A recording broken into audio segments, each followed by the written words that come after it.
Dear friends, I want to wish you a Shabbat Shalom on this special Shabbat where we're going to be blessing the new month of Av. It's a month that has in it Tisha B'Av, the fast day, commemorating the destruction of both temples. And we call it actually Menachem Av, that in this month God should comfort us, and He does comfort us.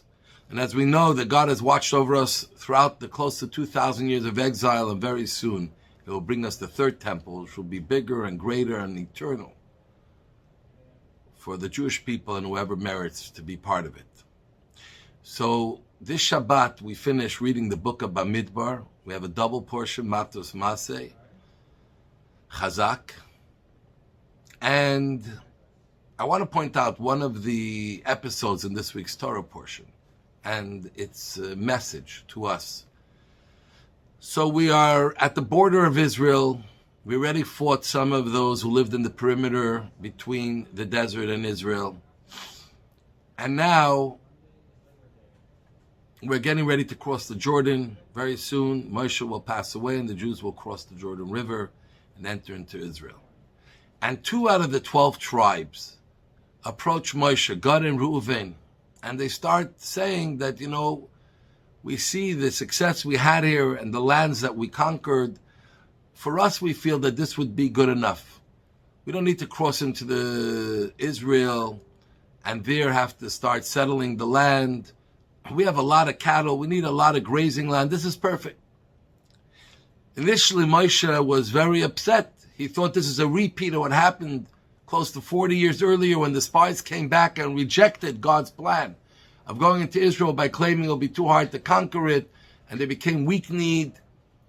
And for that, we were punished to stay 40 years in the desert. The Moshe thought, again, we're about to go into Israel and people are starting to get fearful.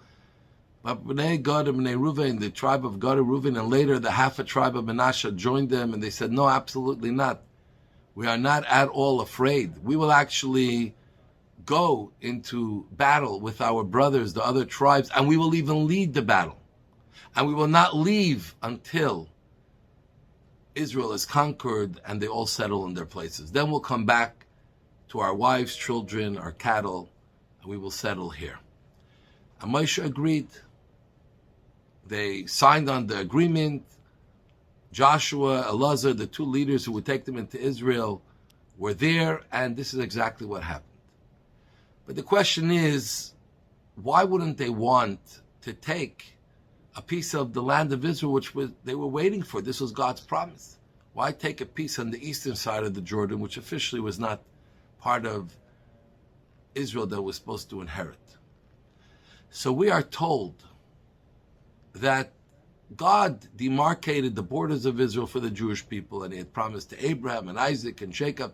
And the truth is, in these borders that God had told the Jewish people at various times, it's much larger than the Israel we ever knew. In one place it talks about even to the Euphrates River in Iraq, all the way in the north. So how could this be reconciled with the fact that we inherited much less? And the answer is that Israel would be given to us in phases. Phase 1 was smaller. When Mashiach will come, Israel will be expanded to the full borders that is written in the Torah. Gad and Reuven were not just thinking about the current battle.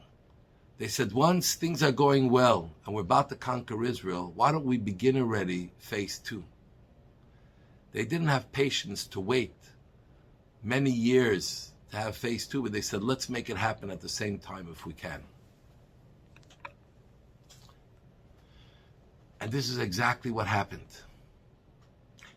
They took the eastern side of the Jordan to begin the next process of the Jewish people's conquest of the world through its ideas and its way of life.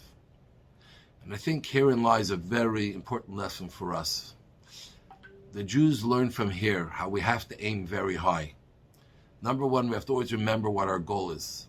Our goal in life is nothing less than to bring Mashiach, to make a perfect world. Yes, every day we wake up and our goal is to do a mitzvah and to win the battles that may come from our evil inclination or from temptations. But we can never lose sight that the big goal is to transform this world to God's world, the one that recognized the sovereignty, the truth of God and His Torah. I want to follow it. And therefore Gad and Reuven said, we're going into Israel, but we don't want to become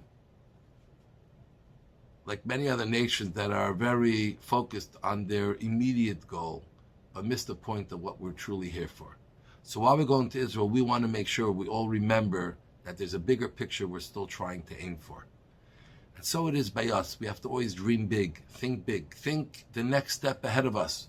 Remember, when we do a small act, it's not just a small mitzvah, but it's part of a bigger reach of transformation of much more than myself, but the world, my atmosphere, those around me, etc., etc. And with having it in mind, it makes it so much more impactful. That whatever we do, it's felt that its reach is something much greater than just very parochial and very small.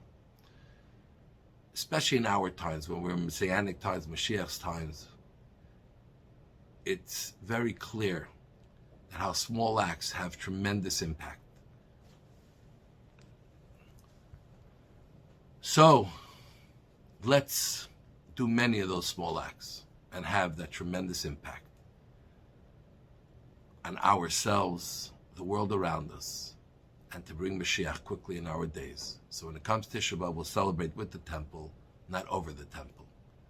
Shabbat Shalom. God bless you. We love you all. Candlelighting time, Montreal, 8:02 p.m.